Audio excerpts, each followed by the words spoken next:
Hey y'all, I want to share with y'all a quick and easy way to keep your wooden cutting boards clean and disinfected. When you want to clean them, you just want to take a paper towel with a little dish soap on them and just wash them and wipe them down clean. Don't put them in the dishwasher and don't drop them in a pot of water or in the sink in water. Don't do that. Just wipe them down.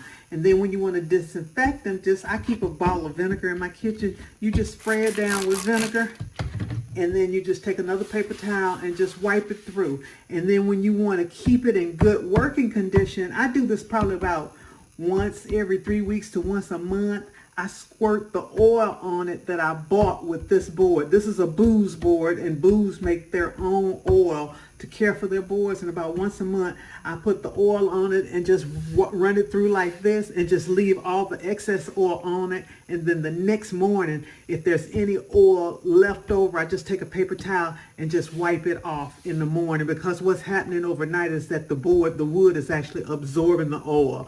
And the only other oil they recommend outside of their oil is mineral oil. Do not put cooking oil on your boards, okay? This is a good wood board, and I want to encourage you to treat them the right way, and they'll last you a long time, okay? All right, I'm Dale Taylor. Y'all go out and make it a great day.